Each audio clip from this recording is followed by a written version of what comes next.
Time, fact and life, এই নিয়ে আমাদের দুনিয়া। ফ্যাক্ট ফাইন্ডিং ওয়ার্ল্ডের এই দুনিয়ায় আপনাদের স্বাগত। আমরা যখন রাতের আকাশের দিকে তাকাই তখন আমাদের মনে হয়, আহা কি সুন্দর এই আকাশ ভরা তারাগুলো। কিন্তু এই সুন্দর তারারা কিভাবে সৃষ্টি হলো, অর্থাৎ আমাদের ব্রহ্মাণ্ড সৃষ্টির রহস্যটা কি?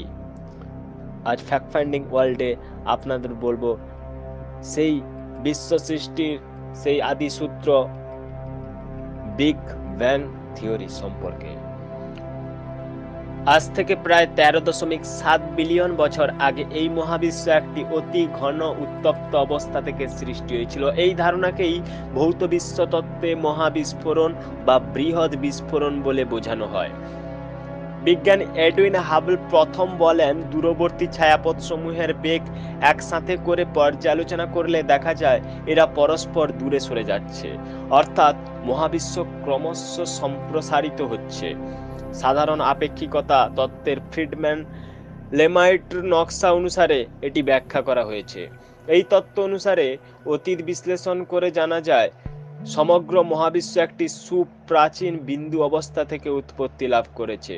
এই অবস্থায় সকল পদার্থ এবং শক্তি একটি অতি উত্তপ্ত এবং ঘন অবস্থায় ছিল। কিন্তু এই অবস্থার আগে কি ছিল তা নিয়ে পদার্থবিজ্ঞানীদের মধ্যে কোনো ঐক্য নেই। অবশ্য সাধারণ আপেক্ষিকতা তত্ত্বে এর আগের সময়ের ব্যাখ্যার জন্য মহাকর্ষীয় ব্যতিক্রমী বিন্দু নামে একটি শব্দের প্রস্তাব করেছে। মহাবিস্ফোরণ শব্দটি স্থূল অর্থে প্রাচীনতম একটি বিন্দুর অতি শক্তিশালী একটি বিস্ফোরণকে বোঝায়, যার মাধ্যমে মহাবিশ্বের সৃষ্টি হয়েছিল।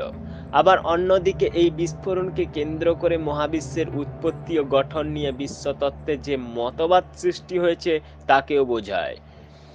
এর মাধ্যমেই মহাবিশ্বের প্রাচীনতম বস্তুসমূহের গঠন সম্পর্কে ব্যাখ্যা পাওয়া যায়, যার জন্য মহাবিস্ফোরণ মতবাদের পরই আলফার ব্যাথে জ্ঞামতত্ত্ব প্রণীত হয়েছে।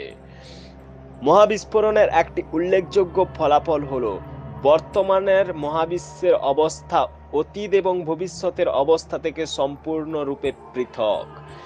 এই তত্ত্বের মাধ্যমে 1948 সালে জর্জ গ্যামো অনুমান করতে পেরেছিলেন যে মহাজাগতিক ক্ষুদ্র তরঙ্গ পটভূমি বিকিরণ অর্থাৎ কসমিক মাইক্রোওয়েভ ব্যাকগ্রাউন্ড রেডিয়েশন সিএমবির অস্তিত্ব রয়েছে।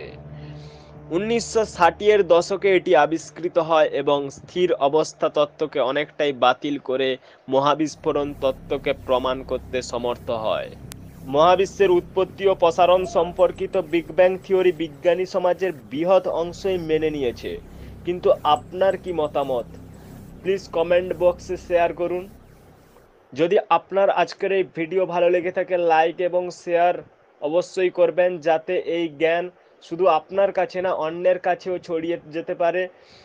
এবং আমাদের এই চ্যানেলকে সাবস্ক্রাইব করুন, কারণ আমি এই চ্যানেলে অনেক নতুন নতুন ইন্টারেস্টিং ভিডিও আপলোড করি। ফেসবুক পেজ এবং টুইটার এবং গুগল অ্যাকাউন্টে যুক্ত থাকুন। এইসব লিঙ্কগুলো আমরা নিচে দিয়ে দিয়েছি। ধন্যবাদ।